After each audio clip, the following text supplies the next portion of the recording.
All right, everyone, welcome to our webinar about Duttenhaver and Paul Duttenhaver Extension Scholarships today. These are our awards for students studying for a year in one country. I'll introduce myself quickly. My name is Bryn Lemon. I'm the Scholarships and Alumni Engagement Coordinator here in our office in Santa Barbara.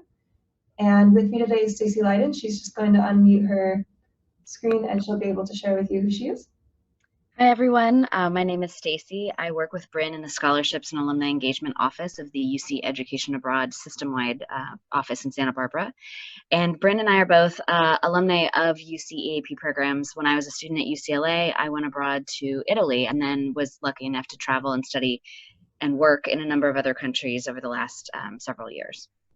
And when I was a student at UC Santa Barbara, I studied abroad for a year in Scotland and then moved to Chile to teach English. All right, so we'll begin with discussing the benefits of UCEAP awards. Stacey, do you want to chat about these? Sure. So this is true for all of our UCEAP scholarships that are administered from our office. They are non-fee specific. What that means is that they replace your loans before they replace other types of aid in your financial aid package. This is a really nice distinction, and we're really proud of this. If you receive other types of scholarships, sometimes your financial aid office will take an outside scholarship, let's say of $1,000, and replace $1,000 they were going to give you from some other fund. They'll put your scholarship in and take the other money back out to spread to someone else on campus. And we understand why they do that, to spread the resources as widely as possible. But it means that you can't get extra funding above and beyond what your financial aid office has determined is your level of need. We think of it like a bucket, and there's a limit to how much you can put in that bucket. But since our scholarships replace loans before they replace other grant aid, if you have loans in your package, then we will replace those first, which means at the end of the program, you will have to owe less in terms of a loan and maybe nothing at all. We also want to be clear that UCEAP students are eligible to apply for awards as long as you're going on one of our programs, which means you're enrolled at a UC campus and you have applied for and eventually will be accepted to a UCEAP study abroad program. You can apply. We don't ask information about citizenship or residency. We don't have other eligibility requirements. You just have to be planning to go on one of our programs. We know that campuses offer their own study abroad programs, and unfortunately our scholarships cannot be used for that. Something that I want to note here before we move on to the next slide is in the bottom right hand corner, you will see that we have asked you to submit all of your questions to the Q&A component rather than in the chat, so that we make sure that we respond to each question individually. We will be responding with questions at the end of the presentation, so please be patient with them, but do submit them and we will address them at the end. So the Duttenhaver scholarships, as Bryn said, are for students who are spending a full year in one country. The the Duttenhaver scholarships are a group. There's two sets. One is called the same Duttenhaver scholarship. That's $5,000 for year-long study in a specific country. We also have extension awards, which are technically called the Paul Duttenhaver Extension Scholarships. Those are $2,500, and those are for students who extend from fall to year or spring to year. So if you're thinking about going abroad this coming fall 2020, if while you're there you decide to stay for the spring term, you can apply for an extension award of $2,500, which will go towards your second term. If you know right now that you're going to spend a full year abroad, 2020 to 2021, then we encourage you to definitely apply for the Duttenhaver Scholarship. Again, those are $5,000. The awards are larger than our Promise Awards, and they do require a little bit more work in terms of the application and when you receive the scholarship, but it's definitely worth it. The application requires a letter of recommendation, which we will talk about. The preference is for students with financial need and limited international experience, but if you don't have high financial need or if you have a lot of international experience, don't count yourself out. It's still worth applying. These awards are actually less competitive than our general Promise Awards, just because fewer students are eligible for them, fewer students go for a full year abroad or extend. And so the ratio of number of students applying versus the awards available is more in your favor. And we just want you to know that these are called the Duttenhaver and Paul Duttenhaver Extension Awards because they're supported by a donation from Linda Duttenhaver. She attended UCSB and went to France in 1975-76 on an EAP program, and really credits that year abroad as a time of growth for her and resilience and sort of shaping her into a woman who was ready to graduate and go off into her career. And so she's involved in the selection process and she supports these awards. The Paul Duttenhaver Extension Scholarships are specifically named for her late husband, Paul Duttenhaver, who passed away a few years ago. Something that I want to note about these awards as well is with our general named awards, they cannot be combined with a promise award if you are selected for one. That is not the case with these awards. So if you are selected for a Duttenhaver Scholarship or an Extension Scholarship, you can also be selected for a promise award. They're a separate process, so one does not indicate that you will receive the other, but the funds can be combined if you are accepted for both. Well, thank you for mentioning that, Bryn. And that's good for folks who are thinking about going this coming fall. The Duttenhaver Scholarship deadline is earlier. It's March 1st. It's this weekend. But after that, you could then complete a fall promise award application. That deadline is March 15th. If you decide to extend, you're going to be moving from fall to year, then you can apply for that extension by October 1st when you're abroad. We do have questions that are going to come in. We're going to use the Q&A at the end, but one question did come up about whether you can receive a scholarship for summer only, and the Duttenhaver scholarships are only for students who are doing a full year in one country. They're either planning from the beginning to do a full year, which is academic year, fall and spring, or fall, winter, spring, or students who extend from fall to spring or from spring to year if they're in a Southern Hemisphere country. So if you're doing a summer only program, you're not eligible for Duttenhaver Scholarship. You are eligible for summer promise awards, and those deadlines, that deadline was actually February 15th. So you would have missed the deadline if you haven't already applied for a summer promise award.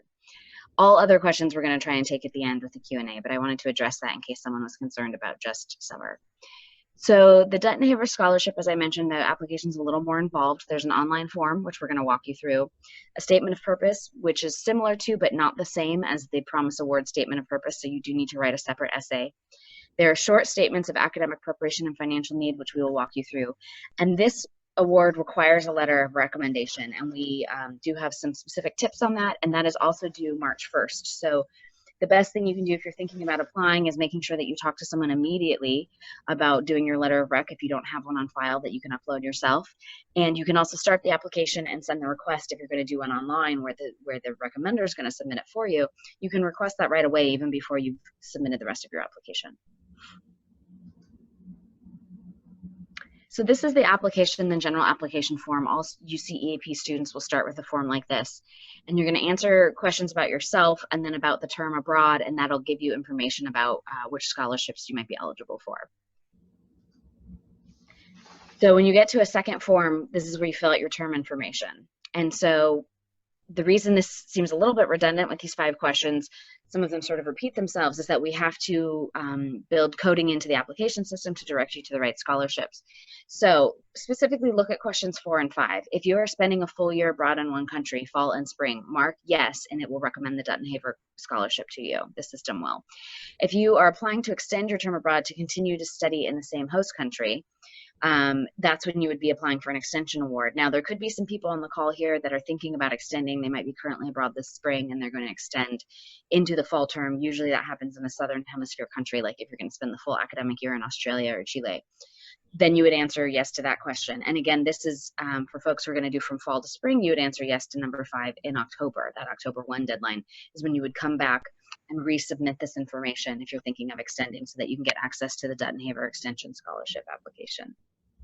And we want to ensure that it's very clear that this year of study needs to be completed in the same country. So if you switch programs, let's say that you attend a program in order to boost your language skills before you go into an immersion school, as long as that's within the same country, that qualifies for this award. The donor of this award is very interested in promoting students' full immersion experience for a year. So if you are planning to study abroad a year, but in 2 different countries, unfortunately, you do not qualify for this award.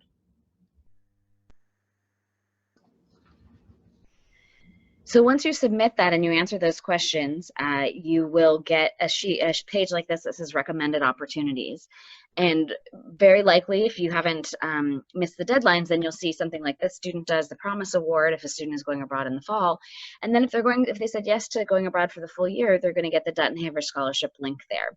And it explains, it has a little bit of a description of the program, and there would be an orange button on the right that says apply, but the student has already started the application, and so now it says resume application. So you can do your application in pieces, you don't have to do it all at once. But again, the deadline for the upcoming cycle is March 1st for this scholarship. So if you're going for a full year, apply for the Duttenhaver now, and then complete your Promise Award after that if you need to, because you do have 2 extra weeks to do the fall Promise Award. The Duttenhaver application, you can see on the left-hand side that you're in the Duttenhaver application at this point. And it's going to ask some questions that are also on the Promise Award application, but unfortunately we have to ask them twice in order to get the information to the right reviewers at the right time. So we ask basic things like your GPA, if you've transferred from a community college, are you a first-generation college student, parental education level, etc. You'll see these in other places as well. And then the Duttenhaver application asks a number of questions that are not on the Promise Award. This is about financial information.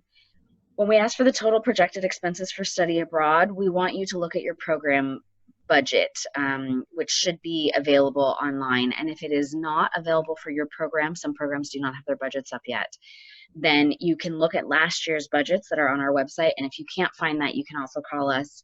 But whatever budget information you have about your program, you need to put that here.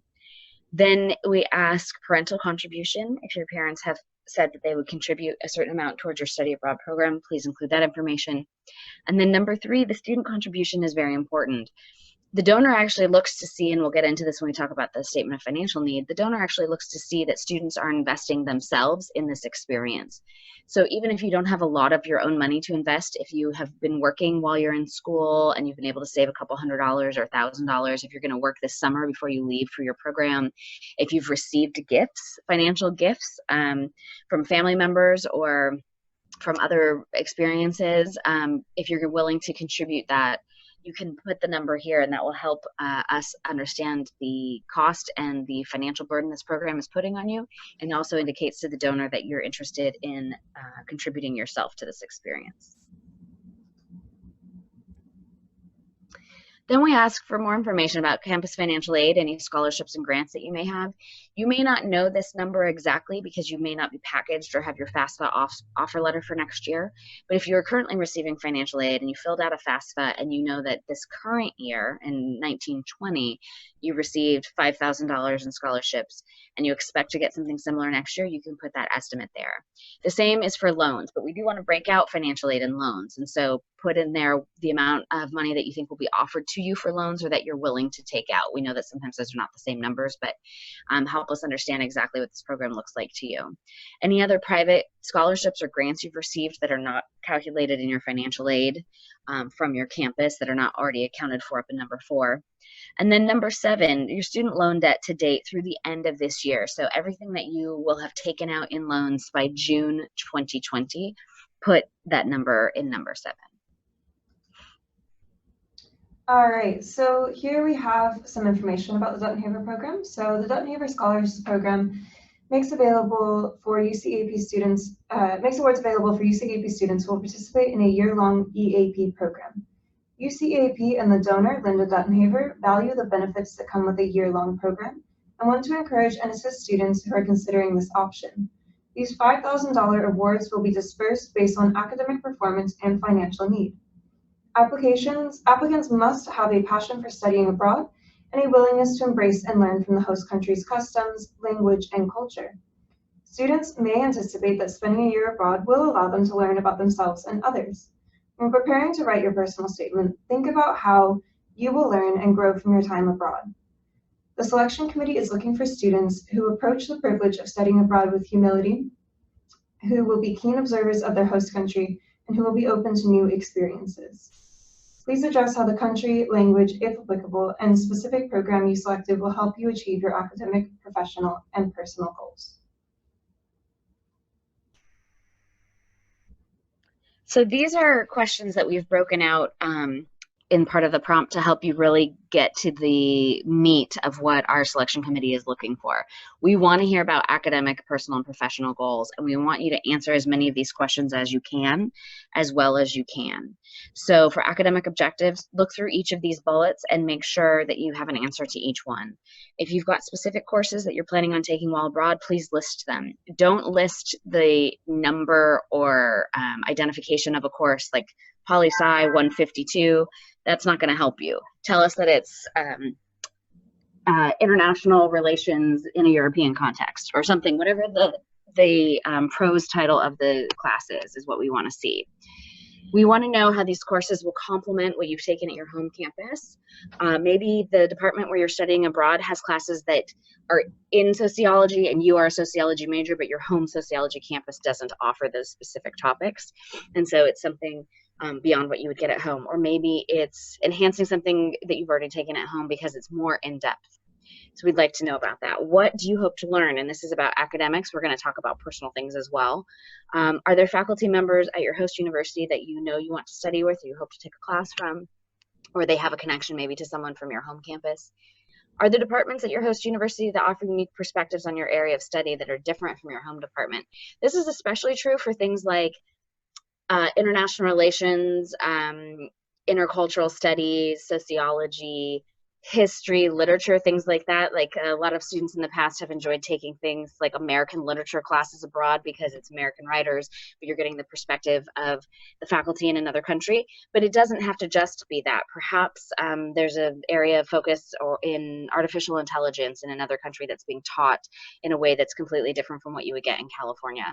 And so you could take classes there that'll allow you to reflect on what you've learned at your home campus and bring two different viewpoints together. So there's a lot of opportunity in many places to sort of be creative about that. And that's what we're looking for, that students are going to have unique academic experiences abroad that are different from what they would get by staying at a UC campus for another year. The same thing here is, but focused on career objectives. Are there unique opportunities in your country that will help you, your host country, to help you prepare for your career? And do you have an internship related to your career interests planned? Now, if your program has an internship component, please talk about that. Your program may not have a required internship component, but maybe the staff at the study center or the liaison office will help you find an internship. You can talk about that. If you're going to do one on your own, you can talk about that. That's great. Internships are not required, but it's great to know what you're planning to do that's related to career while you're abroad. And there may be specific opportunities that you could have a marketing internship in California, but you can have a marketing internship in Spain in Spanish. It's a very different experience. It's going to help you with your language skills. It's going to help you understand international markets. Some of our programs have internship opportunities built right into them, like the Scottish Parliament internship. That's a program where you're working directly in the Scottish Parliament. Obviously, that would be different from anything you would do in California, even different from what you would find in a federal government internship in Washington, D.C. And there may be other things that aren't internships, but are unique opportunities, like the chance to meet certain people or study certain things up close that are going to prepare you for graduate school or going to help you build a network when you're ready to apply for a PhD program or law school, or help you apply for a job when you get back with an international firm. And it's all right if your career objectives do change throughout your program. We anticipate this, and it actually is one of the great benefits of studying abroad. If you do decide to go down a different career path based on an experience you've had abroad, that's all right. In your post-program report, you will be asked to reflect on your career objectives and academic objectives at the beginning of the term. If those has changed, that's great. It does not affect your scholarship. We just want to hear about it. And so this is what's a little bit different from the Promise Award application, is we really want you to think about why you've chosen a year-long program and what personal growth opportunities will it present. As I said before, the donor to these scholarships, Mrs. Linda Duttenhaver, credits her year in France with really helping her learn about resilience, learn what she could and couldn't do, and that she could figure things out on her own and be independent, and those types of personal skills and executive functioning and things like that, characteristics that'll help you no matter what your career is, no matter what your academic area of study is. And she does want to hear about that. So are there things there that you've experienced that you think have prepared you well for studying abroad? Or are there things that you're nervous about? That's okay too. What do you hope to experience? How do you think you're going to grow? What are the challenges going to be? And this is also to help you plan for that, because sometimes it's helpful to reflect or to think or anticipate those things in advance, and then think about how you're going to handle things like homesickness or being away from family or friends, or maybe you have a romantic partner at home and you're wondering what's going to happen to your relationship. All of these things, we've read all of it before. It's all going to be kept anonymous. And it's also a chance for you to think about those things and maybe plan ahead a little bit. Of course, nothing can be determined in advance, but having a framework for that might help you handle those hurdles a little bit easier when you are abroad. And also, again, as Bryn said, you'll have a post-program report where we will ask you to reflect on some of these things.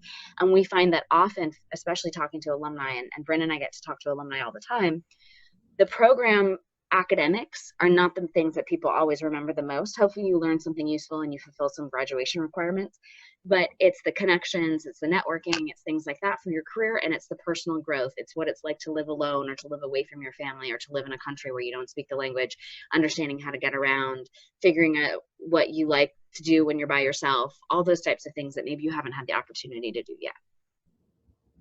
Great, so now we're going to go over an example. These are taken from student applications.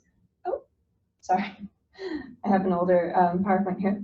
We're just going to go over some tips really quickly. So in your Duttenhaver application, we want to hear your personal story in the main personal statement. The reader should remember you, hopefully by the end. There won't be a lot of identifying information, but I'll use myself as an example. Hopefully by the end of reading an application I would have written for before I studied abroad in Italy or before I worked abroad in Tanzania, it would be something like, that student from UCLA, she's studying economics and political science and international relations. She wants to do economic development work, and these classes here will help her get to where she wants to go. So they'll remember something about you. You need to be very clear and specific. That's why we've told you to talk about classes, why we've told you to talk about your career opportunities and what you're hoping to do in terms of personal growth. We want to see a connection between what you're trying to accomplish and the country and the program that you've chosen. So if you just say, well, I want to be a doctor and I'm going to Spain, that doesn't, it's not bad, it's not a bad choice, but why are you going to Spain and how is that going to help you be a doctor? If you say, I want to be a doctor in an area in California where a lot of folks speak Spanish and I want to improve my Spanish skills, but I also want to take top level science classes, and Complutense University has both the science classes and the opportunity to improve my Spanish, that when I get back, I'm ready for medical school and I'll be fluent. Now I understand why you want to go to Spain to become a doctor. So that's the kind of connection that we want to see, and we want to know you as a person. So again, you can feel free to share personal information and stories. They're going to be kept confidential. They're not going to be shared beyond this the selection process. And so someone will remember you the more specific you are. If you're more generic, it's harder to remember you. Also, please emphasize a time that you plan to spend in your host country versus a chance to travel on the weekend to other countries. We understand that certain places are nicely centrally located. If you're in Berlin, you can get to lots of parts of Europe pretty quickly on either a train or a short plane flight. Flights are cheaper than they used to be, etc. Same is true in parts of Asia. If you're in Japan, you can go all over East Asia, sometimes pretty frequently and easily. We know that you might be able to do that. We don't mind you doing that, but we are not giving you a scholarship to do that. This scholarship is focused on that immersion experience of spending a full year or full academic year in one country, working on the language, getting to know the rhythms of daily life, understanding where to order your coffee and how to bag your groceries because it's different in every place you go. We want to know about what you plan to do to immerse yourself in that community, in that town, in that city, in that country, not how you're going to spend your weekends in another country visiting people from a different program. Great. So here we have an example from a student who received a Duttenhaver Scholarship. So we're just going to read a couple of examples throughout the presentation for you to get an idea of what type of wording and caliber of application we're looking for. So this statement says, I am looking into internship opportunities while I will be abroad and hope to get as much hands-on experience as possible. Additionally, I hope to do a lot of traveling within Ireland while I'm abroad. See as much of the country as possible and learn as much as I can about the culture. I would especially love to visit Galway, as that is where my ancestors lived, and visit medieval castles like the one in Kilkenny. In Dublin, I'm excited to follow in the footsteps of Mr. Bloom on his famous day trip in Ulysses and see many of the renowned sculptures of literary genius which dot the town, including Ulysses' author, James Joyce himself. When I look back on my first year here at UCSB, I remember feeling like I spent the first half of the school year just getting my bearings. I feel especially blessed that I have the opportunity to study in Ireland for a full year because, in addition to taking 2 semesters of classes rather than 1, I strongly believe studying for a year will give me the time I need to really adjust to a new environment and foster personal growth in myself. I've never before traveled so far from home, lived so far from everything I've ever known. To be honest, I'm terrified, but in part, that fear is why I want to do this so badly. I want to do things that scare me. So some of the great aspects of this prompt that we really were taken by are her focus on actual travel within her own country. So she's chosen Ireland for a very specific purpose. She's made that clear to the reader. And she's given several very unique examples of why this country suits her personal needs and personal growth opportunities very well. This is a great statement, and she did receive a scholarship.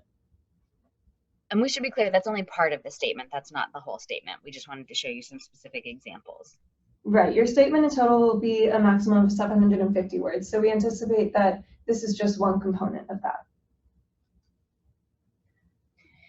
So we've just gone over the statement of purpose, which is the larger, longer statement of 750 words. Then we will also have two, what we consider sort of short answers. We still call them statements: statement of academic preparation and statement of financial need. I believe the maximum for both of these is 250 words. And this is where you can get into some in-depth information about your academic preparation and your needs, financial needs, and that way you can leave that out of the larger personal statement, which is about your goals for your program and what you hope to accomplish during your time abroad. Although you can include information like your major and some academic information in the overall statement. So tell us about how you've prepared for going abroad. Explain how your major or your focus of study is related to the host country and the opportunities there. Again, you can talk about this briefly in the main statement, but here's where you want to get into some of the details, especially if your program is in a country where English is not spoken or the classes are taught in a language other than English. Explain what you've done to prepare to live in this environment. If you're going to a place where English is not the main language spoken, but your classes are in English, we also want to hear about that. For example, we have programs where classes in the Czech Republic are taught in English, but of course people in the Czech Republic speak Czech. So have you taken any Czech? And if you haven't, how are you preparing for living there? Because even though your classes will be in English, how are you going to get around and get on the bus and order at a restaurant and get groceries? If you've chosen your host country for a specific area of study, please talk about that. If there's stuff that you need to do to prepare, like you need to take a certain amount of language or you need to take certain academic classes to get ready for the level of academic classes you're going to take while abroad, talk about that. Maybe you're taking upper division, biology classes, and you can explain that you fulfilled your lower division biology requirements here at your home campus, and now you're excited and prepared for the classes that your host university will offer you. The next bullet, the preferred qualification for the scholarship is a 3.0 GPA. In fact, in years past, we were not even able to accept applications of students with GPAs below 3.0. That has changed, but if your GPA is below 3.0, you must talk about that in the statement of academic preparation. Please acknowledge that and explain if there is an explanation. In some cases, it's students who've transferred from a community college to the UC campus, and the first quarter, going from a semester to a quarter system, can be really challenging. And maybe you got one or two bad grades your first quarter, and it tanked your GPA, and you've been pulling it up ever since. But we know that those low grades can follow you around for a long time, so you could explain that. Sometimes people have changed majors. They came in as a computer science major, they've realized that their passion is literature, and so when you're not in your passion and you're not engaged in classes that you love, or you're in classes that are really just very challenging, sometimes your GPA might be lower. And maybe that has changed since you've changed your mind about what you want to study. Sometimes there's a personal event that has impacted your GPA. And if you're able to share about that, again, this is anonymous and we're not going to be sharing it with anyone else, you could mention that. We have had students let us know that, family members have been ill or they've lost loved ones and things like that. And so maybe 1 or 2 quarters have been a challenge and they have been pulling it back up ever since. And so that's okay. We just want to know if there's a reason behind a GPA that's lower, because if it does come down to a decision between 2 students and one has a significantly higher GPA than the other, with all other things being equal, sometimes the scale tips in the favor of the higher GPA. So if you haven't addressed that, this is the chance to address it in the statement here. So now we have another set of tips for you. A strong academic record matters, but it is not the most important part of your application. Yes, and so that's what we said. The GPA is important, but it's not the most critical thing, although it is something that is considered. All right, so here's an example from a student who is studying abroad in Korea. They say, by the time I study abroad, I will have taken the basic computer science classes that will allow me to succeed in the Korean program. I'm currently excelling in a data structures course with a prerequisite for the algorithm analysis, artificial intelligence, and formal language and automata classes that I plan to take. The computer networks class is taught in C++, and last quarter I took an introductory course to that language. And I believe that I am especially prepared for the internet programming and web systems development classes, because not only have I taken the required lower division courses for them, I also intern as a full stack web developer for a local startup company. Although classes will be taught in English, English is not the primary language in Korea. This is why Yonsei University requires all of its study abroad students to take a course to learn Korean each semester they are abroad. However, this benefits me because it lines up perfectly with both my academic and career goals. The reason why STEM majors typically do not study abroad is because major courses are not often offered abroad and because they cannot fit in an academic schedule. This is quite the opposite in my case. I came into college with most of my GEs already completed because of AP credit and community college courses, and Yonsei University has a variety of computer science courses that I can take.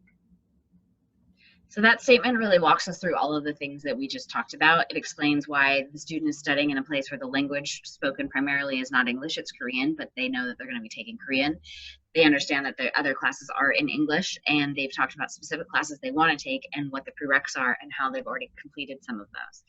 And so that sounds like the student's really well prepared academically for the course that they're going to be taking when they get to Yonsei. And again, this is one aspect of their application. So this is within the academic preparation statement. You will also want to mention things about your academics within your general statement of purpose. So the other sort of shorter answer is a financial need statement. This is where we want you to explain financial need and how you personally plan to contribute to your program costs. If your family is going to contribute, include information about loans you've taken out up to this point. Now we have the numbers because those are actual questions earlier in the application. We have to put in numbers, but here's where you have a chance to explain it. And we ask you to be as complete and candid in this statement as possible, particularly if you have unusual circumstances that affect your eligibility for financial aid or your ability to pay for your study abroad program. And we have read all of these, and students in all of these cases have been selected for Duttenhaver Scholarship. So this is not to be held against you, it's to help the selection committee better understand your situation. So we have a lot of students who are first generation college students, meaning neither parent has graduated with a degree from a four-year university or college, and that alone presents certain hurdles just getting to college, thinking about studying abroad. Sometimes your family doesn't support you, sometimes there's financial need there as well. Re-entry students who've taken time off and are coming back after some time maybe working and preparing for school. Single parents, if your parents are unemployed, if your parents are a single parent, if you yourself are a parent, you can talk about that.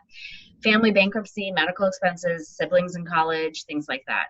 This is where you want to put these things. Don't put them in your statement of purpose. We've had everything from, I've already taken out $60,000 in loans and I don't know how I'm ever going to pay it back, and I'm only a sophomore and I'm starting to feel this huge burden and I really want to go abroad, but I just can't add to my loan burden. That's something you could say here. We've also had students say, I haven't taken out anything in loans, but I work all the time for my family's business, and if I'm gone for a full year, they are losing a staff member, or they're losing a contributor, or I have borrowed a bunch of money from my uncle who is going to help my family, but only one of the kids gets to go to college, and it's me, and I'm sort of carrying the burden for all of my cousins. Things like that. That's an actual example I read a couple of years ago. So we understand that taking out loans is a big deal. Choosing to not take out or working around taking out loans also doesn't mean that things are easy for you. Maybe there's been other burdens that you've had to face, financial or otherwise. And so any of those things can be talked about here. Family members who have been supporting you now being unemployed, family members coming to live with your family, meaning the money that your parents do have has to be spread further. All sorts of things like that can be discussed here. And again, we're going to keep it confidential. It's just to give us a better understanding of your situation.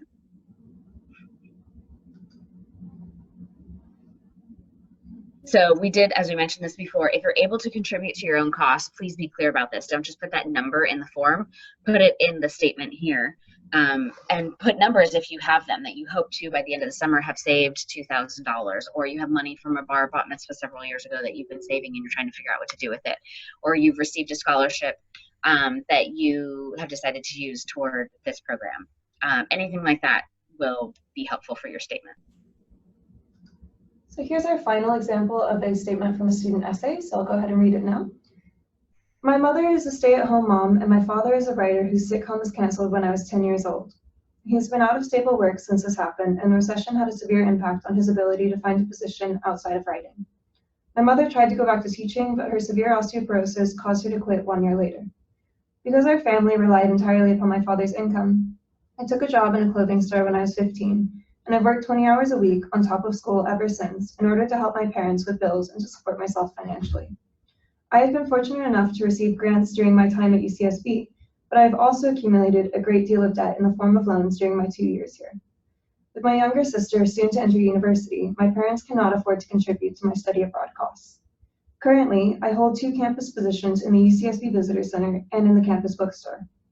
Balancing my studies against working 20 hours a week has been very challenging, but I am proud to say that I have now been able to save $1,400 towards my studies in Scotland. Receiving a $5,000 scholarship would mean that for the first time in my academic career, I will be able to study without balancing part-time work. And that last part is actually something I do want to mention, that sometimes studying abroad is the first time for a lot of students that they aren't working, often because the country where they're studying won't allow them to work. And so we know that the need for scholarships can be even higher while studying abroad, even if the costs are the same as at home, because at home you might have a work-study job in the library, or again, you might support your family's business or something like that. And so we know that that's a great opportunity to be able to study without working, but we also know that it's a financial burden, so you can talk about that here. This is a general comment for all of the statements: the statement of purpose, the statement of academic preparation, and statement of financial need. Spelling, punctuation, grammar, and good writing really, really, really matter for these applications, the Duttenhaver and Paul Duttenhaver Extension applications. I cannot stress this enough. If at all possible, at the bare minimum, you need to print your essays, write them in a word processor, write them in Word, print them out, read them aloud to yourself, do a bunch of editing on paper, because you can catch a lot of things that you wouldn't see on the screen before you put them into the system. Share them with a roommate or a friend if possible. And really, if you have the time and you're able to, please go to the writing center on your campus. These are reviewed very carefully by the selection committee. As I said, the application numbers are lower overall because fewer people qualify for them, but that means they get a really in-depth review. And so we're looking at probably 60 to 70 applications usually for this cycle, where we would select 25 to 30 students for the Duttenhaver full $5,000 scholarships. And so every application is going to be read multiple times, and the donor in particular cares deeply about the quality of the writing and the way you present your writing. She had a long career in public relations in the technology industry, and so writing, spelling, grammar, punctuation, everything was absolutely critical. And she continues to feel that way when she reads these essays and is involved in the selection decision. I have seen it before where a student made some specific choices with their writing that they felt were almost a literary choice of the way to present certain things. You can think about sort of like E.E. Cummings and not using capitalization and punctuation and things like that. And the student was turned away because this is really about putting your best foot forward, unfortunately, on the terms of the application. And the application is that the writing needs to be as good as that can be. If English is not your first language, that's understandable. And we understand that some things may be a little bit different there, but you really need to present the best possible version of your essay, the most persuasive, well-written version that you can. The letter of recommendation is also a critical piece of this application. And the most important thing you can do, the way to help yourself, is to get a letter from someone who knows you rather than from someone who's important. So if you are taking a class with a Nobel Prize winner on your home UC campus, but there's 400 students in that class, getting a letter from Dr. So-and-so that this person received an A- in the class is great. But getting a letter from your supervisor at your job, or a TA who knows you from a section, or even a fellow student if they're involved with you on a student committee, would be better, because they can talk about you personally in a way that a professor with 400 students in an introductory class cannot. And the way to make that an even better letter is to provide the letter writer with information about your goals, about why you're studying abroad, where you're studying abroad, what you hope to do there, previous successes that you've had.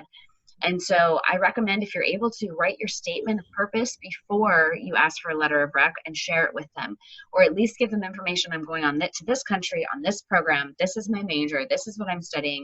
And the reason I'm going there is XYZ. Give them some reasons, because they can incorporate that into the letter, and it shows that they know you and that they are supporting you and your goals.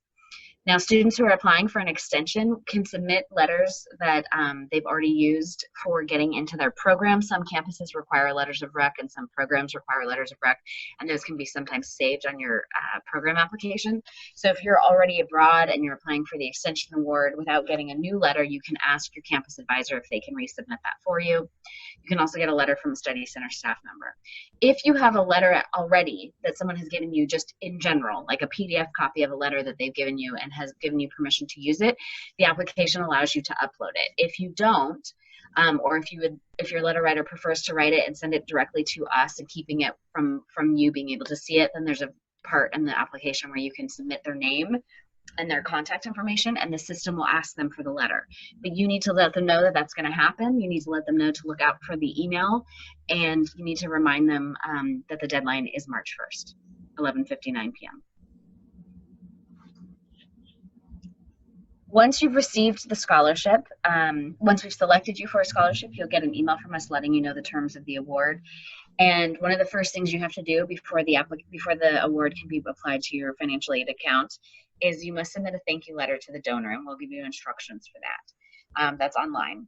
Then during your year abroad, we ask for a postcard to be mailed to us for Mrs. Duttenhaver that we send her. These postcards make her so happy. She is thrilled to get them. And what you're really doing there is you're thanking her, and you're also paying it forward so that she'll continue to donate so that students in the future are able to receive these scholarships. After the program, just like the Promise Award, you will have to submit a 2-page report on your time abroad and a minimum of 3 photos. If you have an Instagram account, if you have a blog, if you do vlogs, if you have anything like that else you'd like to share, you're welcome to share those with us, and you can also share them with Mrs. Duttenhaver by sending them to us, and we will share them with her. And she loves to sometimes follow along with students when the opportunity presents itself if you're sending updates from abroad. The deadline for the post-program report and the three photos will be June 30th of the year that you're abroad. So if your program goes until July 5th, you still have to submit all that stuff before you finish your program. If your program ends in April, you have to submit all that stuff by June 30th. So you can contact us directly with questions at this email address, and we can also take questions through the Q&A function. And I'll let Bryn lead this as she has access to the questions that are coming in. Great. So our first question is, how accurate does our financial information on the application need to be? Oh, that's a great question. Be as accurate as you can be, but you can do rounding, and you can also base it off of your package for this year. We know that you won't have every single piece of information. You may not have a letter from your financial aid office yet with your awards for next year. You may not know the exact cost of the program because your program only has last year's budget listed. Things like that, that's okay. You may think you're going to save $1,500 this summer and you end up saving $1,300 or $1,700. That's okay too. We're not going to come back at you and ask for updated information. It's to give us a general picture of how expensive your program is, how much support you already have in place for that program, and where the gaps are. Great. So our next question is, if we are submitting a letter of recommendation via PDF directly onto the Duttenhaver application portal, where and how should we indicate their contact information? Good question. I believe, and I don't have the portal open in front of me, but you can upload the document, and then if their contact information is not on it, often they'll have the contact information, or at least their name. If it's from someone from a university, their name would be on it and on the letterhead and the signature, and we could, if we need to, contact them that way. But the contact information is really if we need to get the letter from them. So if you are submitting the letter for them, then we don't need it necessarily. If there's something missing, we can let you know. We'll review the applications and let you know next week after the deadline. Bryn, did you have anything you wanted to add to that? If you have a specific question that you're still struggling with, please just give us a call. I'm very happy to walk you through that over the phone, and we can figure out a way to get that contact information in the system. That's great. So our next question is, can we only send the link to our recommendation letter after we submit the rest of the application, essay and all? No, and in fact, I encourage you not to wait to do that. So I believe that you can include the contact information when you're filling out the form, and even if you haven't completed it yet, once it's in there, our system can send requests for letters. We have to instigate that sometimes on our side, but get that information there as soon as you can. You know, Mr. or Mrs. or Dr. so-and-so email address, and then we can take it from there, even if you haven't finished the essay. Great. So our next question is, are there limits to how many awards a student can be given, or is it possible for a student to receive multiple awards? This is a good question. It's what we addressed earlier in regard to pairing a Promise Award with a Duttenhaver or Paul Duttenhaver Extension Scholarship. So you are able to pair those awards together if you are selected as a recipient for both awards. The selection process is separate, so one does not inform the other. However, if your statement is good and you have a strong application, you're likely to receive one. So you can be awarded both funds. The named awards cannot be paired with a Promise Award. So if you receive a named award, you could also receive a Duttenhaver. Is that correct, Stacey? Yes, and just to clarify, the named awards are things that you can only apply for through the Promise Awards, things like the Rose Family Rose Family Scholarship or the Guardian Scholarship. You can receive one of those instead of a Promise Award and the Duttenhaver. So the Duttenhaver can be combined with other things. Just to take the question a little more broadly, our scholarships, we don't adjust them based on your outside awards. So if you also get any sort of outside scholarship or a scholarship from your home campus or a scholarship like the Gilman Scholarship, that will not impact the number of awards you can receive from us. But what is the limiting factor is your financial aid package. So it has happened that students have received a Gilman Award and a Duttenhaver and a Promise Award. That could conceivably be $12,000 of support, but if your financial aid package only gives you $9,000 of aid, then you wouldn't be able to accept all of it. It doesn't happen very often. We'll walk you through what happens when that does happen. You can contact us. We can still name you as an awardee, and you just get a slightly lower amount as things get adjusted. But from us, we don't put a limitation on what other scholarships you can get. Our only limitation is that you can get a Promise or a named award, and then you can get a Duttenhaver as well. But you can't get a Promise and a named award. So if you're selected for the Guardian or the Carlos Barone Scholarship or the Rose Family Scholarship or any of the others you see online, then you won't get a Promise Award as well. Great. So our next question is, should we include scholarships from outside of the school, like from other organizations? Mia, do you mean should we apply to other scholarships? If that's the case, then we do recommend that you apply to any scholarships that you find that you're eligible for, and we encourage you to submit your applications for those. Please ensure that your statement prompt is specific to the Duttenhaver Award. If you are applying to multiple scholarships, double check your application every time to ensure that you're submitting the right materials in the right places. And in terms of the Duttenhaver application, where we ask for financial information, we do ask about outside awards. So if you've received a scholarship from your hometown Rotary Club, $1,000 a year, or you're receiving something from a national fraternity organization or something like that, list that where we ask on the form for outside awards, because that's part of your package and it's part of the funds available to you. And if you're going to be taking those funds, please do include them, because we want to know, again, where the gaps are for you financially. Great. Okay, our next question is, for the essays, is it okay to write them in first person, or is that too casual? And if we don't know exactly what courses we want to take, can we describe what types of courses we are aware we want to take? So for the first question, yes, most of the essays we get are in first person. You're writing about yourself, you're writing about your past experiences and your goals for your program, and that makes sense. So I encourage you to do that. Again, still make sure it's as the best quality writing you can submit. Then the other question, I'm sorry, what was the second question? The question was, if we don't know exactly what types of exactly what courses we want to take, can we describe the types of courses we plan on taking?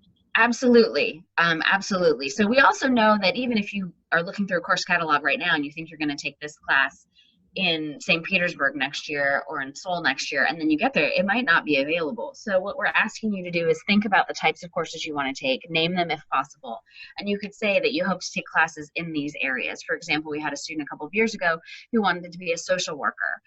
She was a sociology major at her home UC campus, but those classes were generally focused on other topics, and none of them were directly preparing her for a master's in social work degree. But the place where she was going abroad was going to have a lot of classes on that. They had a track specifically for that.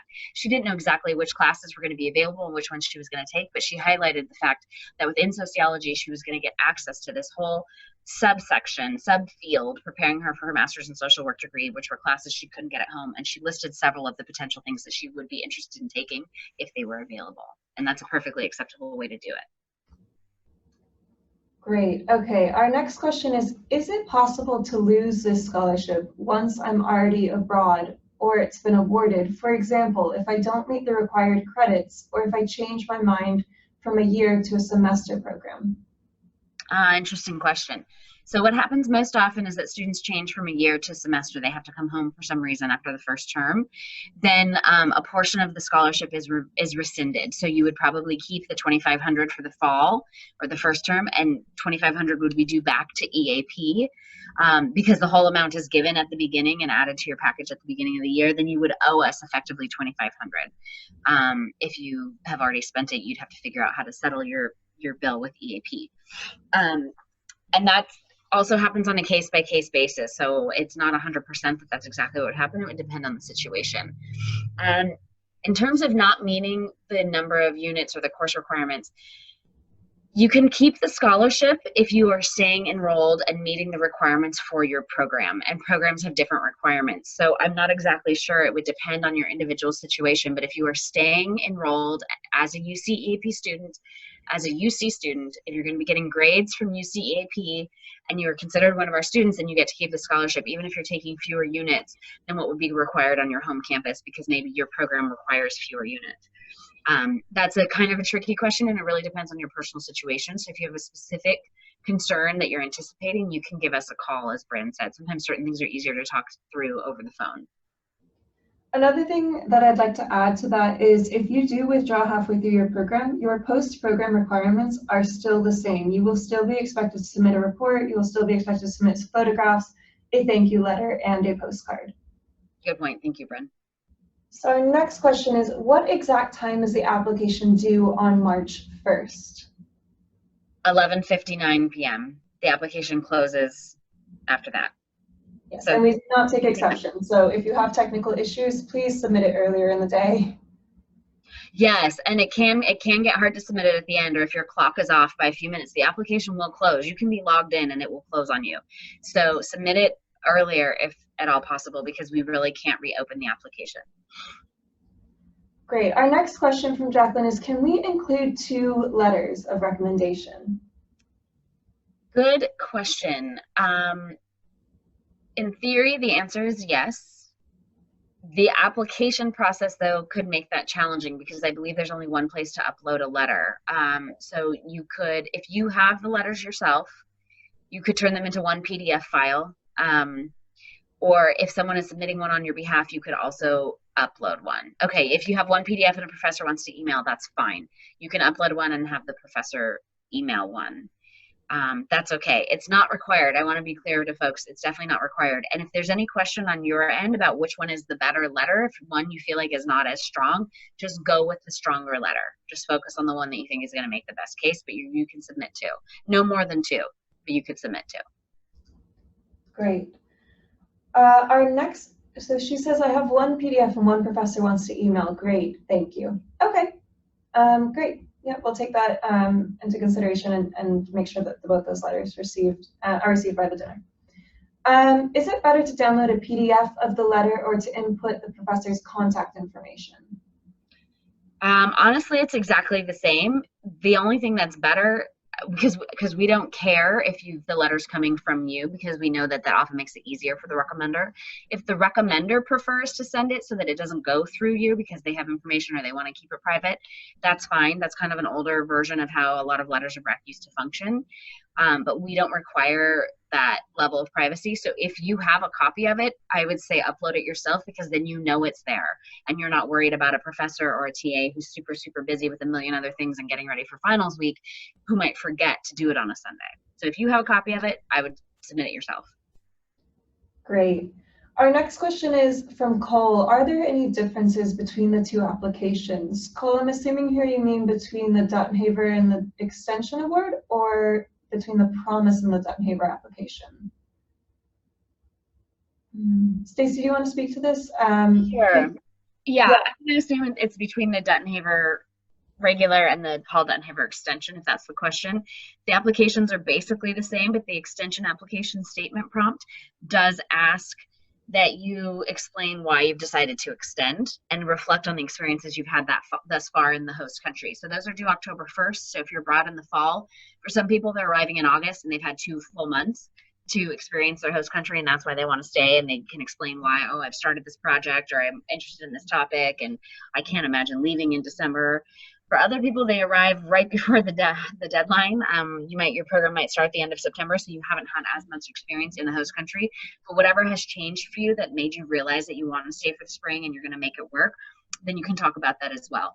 The other difference is that at that point, you can use a letter of rec, as I mentioned before, if it's already in your EAP application file, or you can get one from the study center staff if you're in a location where you're working or getting to know or had orientation with staff of UCEAP abroad or liaison officers. They can write letters for you as well. It doesn't have to be from someone at your home campus or your home environment. So those are the main differences. Great. And if you were referring to the promise boards, the applications are different, but they'll be done completed through the same portal. So once you start the application, you'll see both available. We recommend that you apply for both.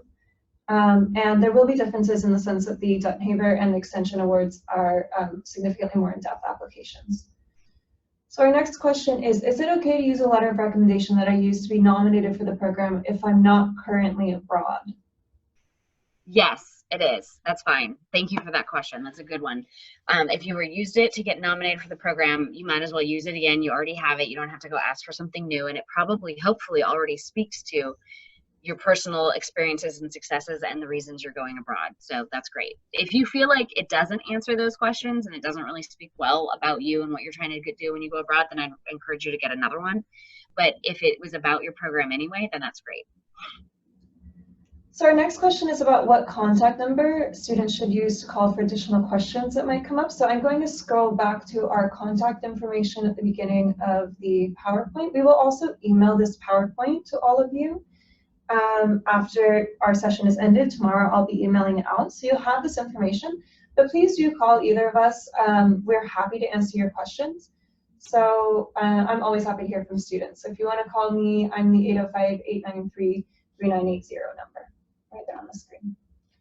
And I recommend calling instead of emailing at this point because we're getting close to the deadline. And our office is closed on the weekends, so you're going to have to ask any questions before 5 p.m. on Friday. So we only have a few more days, and definitely call. You'll get a faster answer. And call Bryn first because she's more often able to answer the phone more quickly than I am. So call her number first, and if you can't reach her, you can try me. Great. So our next question is, I had to come in late. Will the slides be emailed to us later? Yes, they will. Yes, they will. I will send them out tomorrow. Our next question is, will we receive an email or reminder about the post-scholarship requirements once we are abroad? You will definitely receive a reminder.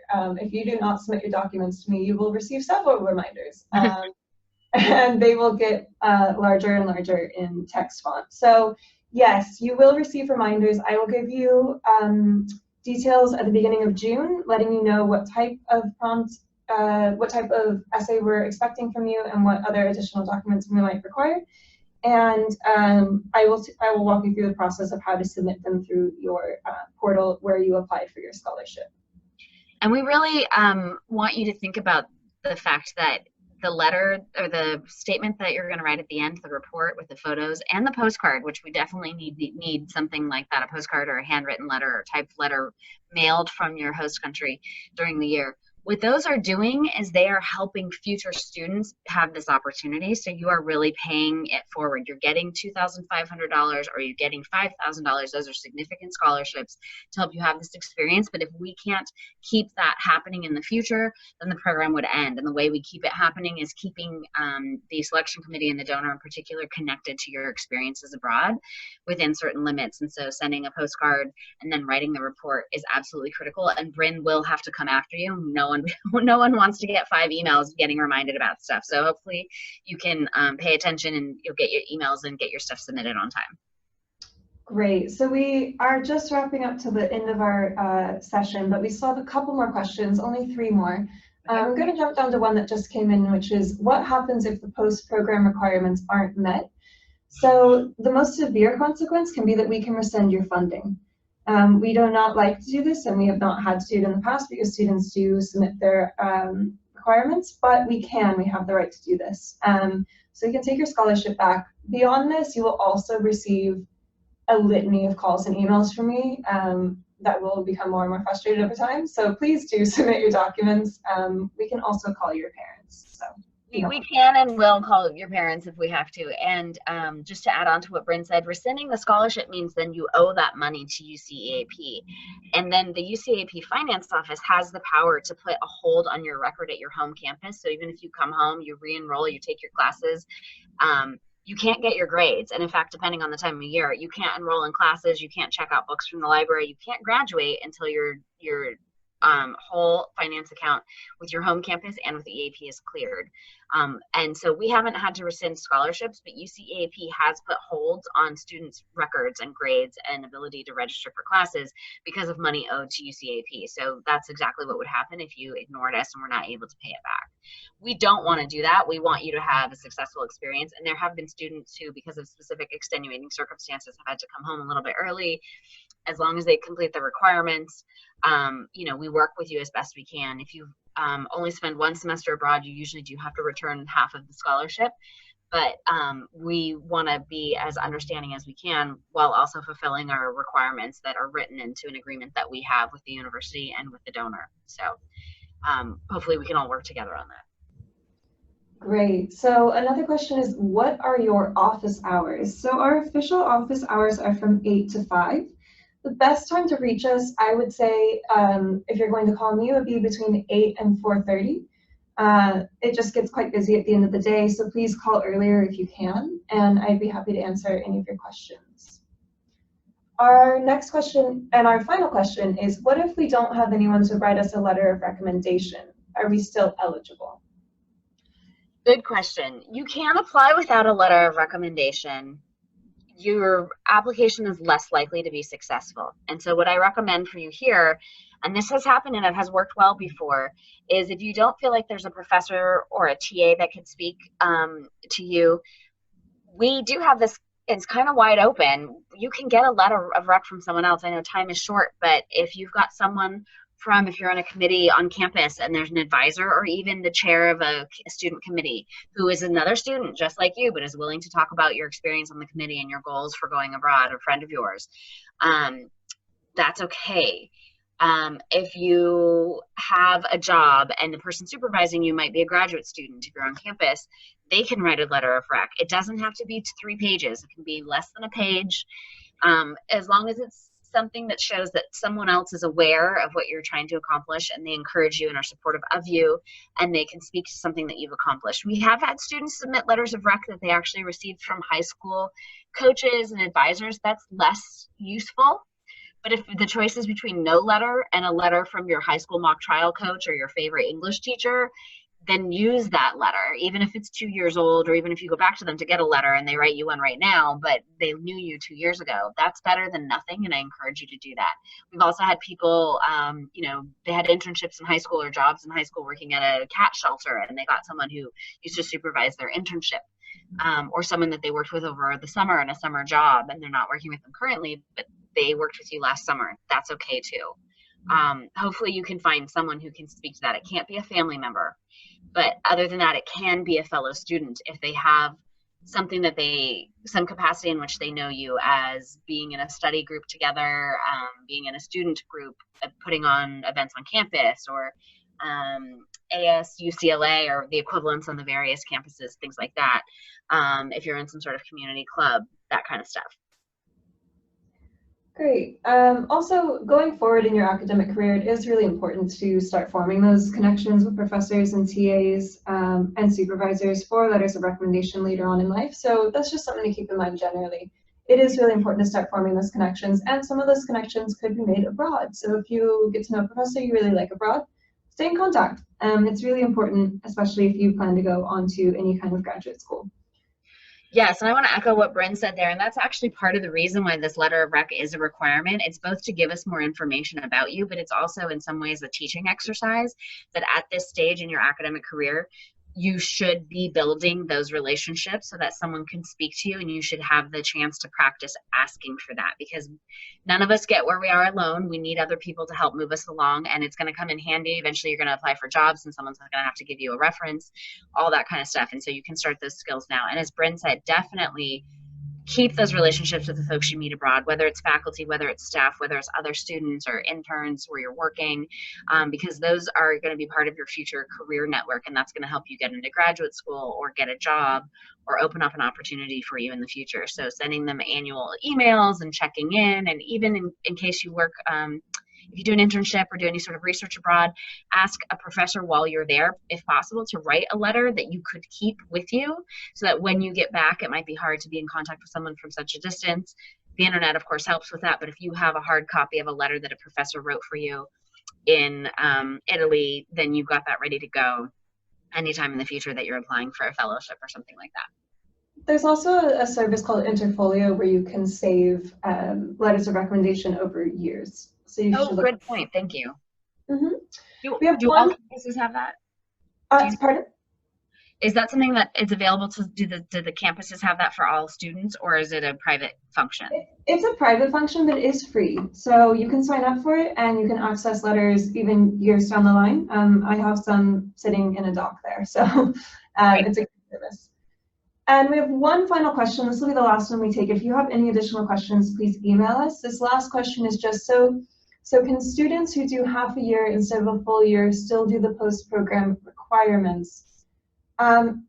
These scholarships are intended for a year. So, I mean, if you are getting an extension scholarship, we still expect the same post-program requirements from you, even if that extension scholarship covers only your second semester abroad. You will have spent a full year.